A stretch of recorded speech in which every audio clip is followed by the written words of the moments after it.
오늘 말씀은 출애굽기 2장 11절부터 15절까지의 말씀입니다. 모세가 장성한 후에 한 번은 자기 형제들에게 나가서 그들이 고되게 노동하는 것을 보더니 어떤 애굽 사람이 한 히브리 사람 곧 자기 형제를 치는 것을 본지라. 모세가 장성한 후에 즉 40년의 세월이 흘렀습니다.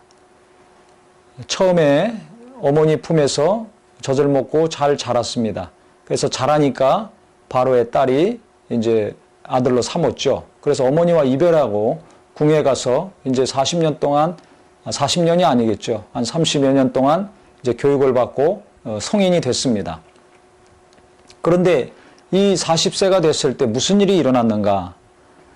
이 애굽 사람이 자기 동족인 히브리 사람을 괴롭히는 것을 본 것입니다. 그래서 한 번은 자기 형제들에게 나가서 그들이 고되게 노동하는 것을 보더니 어떤 애굽 사람이 한 히브리 사람 곧 자기 형제를 치는 것을 본지라.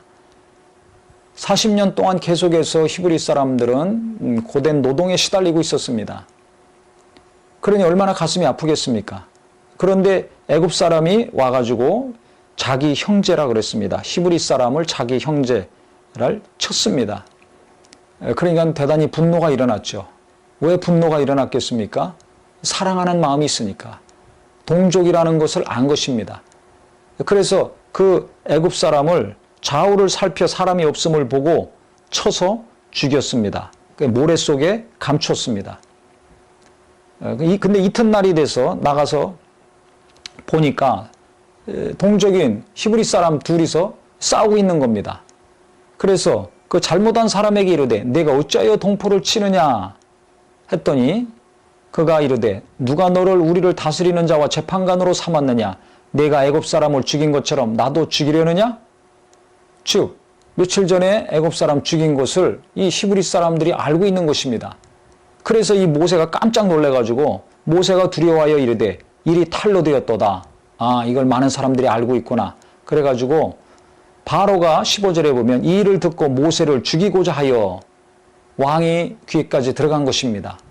그래서 자기 딸의 양자지만은 애굽 사람이 죽었으니까 히브리 사람이 애굽 사람을 죽였으니까 이게 얼마나 큰일입니까?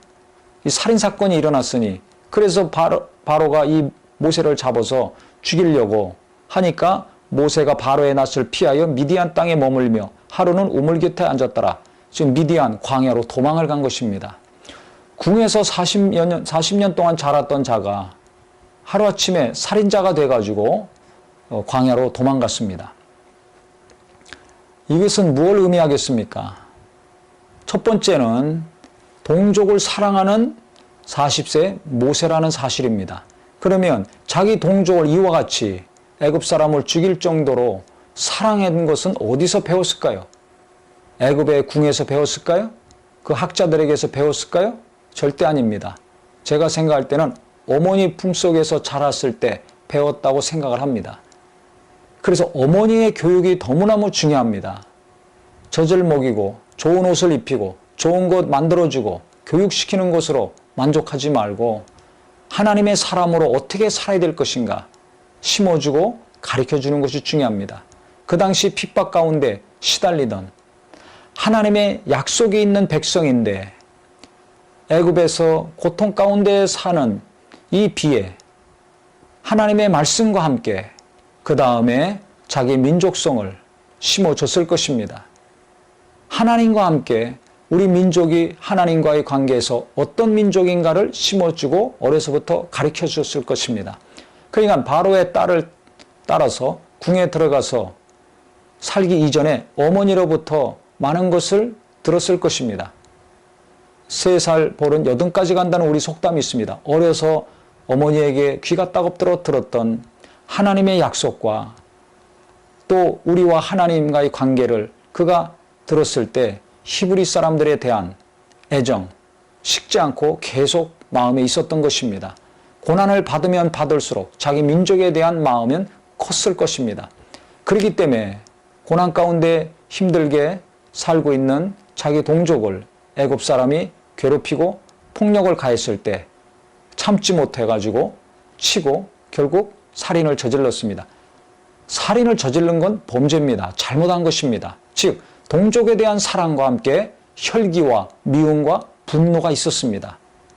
이것을 하나님은 정확하게 구분하시려고 미디안 광야로 모세를 인도하셨습니다. 동족을 사랑하는 것, 교회를 사랑하는 것, 영혼을 사랑하는 것, 자식을 사랑하는 것, 이 좋은 것입니다. 그런데 사랑하기 때문에 미워하고 분노하고 범죄하게 된다면 이건 잘못된 거죠. 즉 혈기가 있었습니다. 미움이 있었습니다. 이건 하나님이 기뻐하지 않으시는 겁니다. 이 안 좋은 것을 하나님은 연단을 통해서 제거하셔야 됩니다. 그래야 하나님이 쓰시는 자가 될 수가 있습니다. 우리도 마찬가지입니다. 내게 분노가 있고 미움이 있습니다. 이것을 하나님은 제거하시려고 나를 사랑하신다면 연단을 하실 수밖에 없습니다. 그래서 하나님이 사랑하시는 자는 반드시 연단을 받습니다.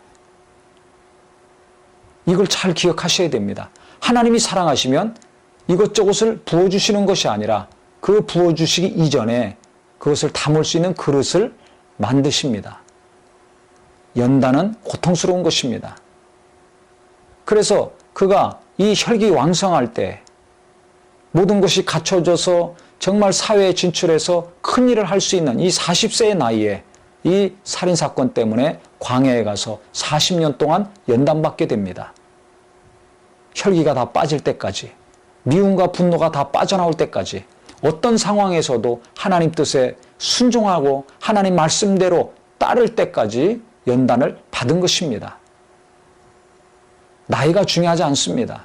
현재 내 형편과 사정이 중요하지 않습니다. 중요한 것은 하나님은 내 믿음과 내 내면을, 내 마음과 생각을 온전케 하시려고 나를 연단하신다는 사실입니다.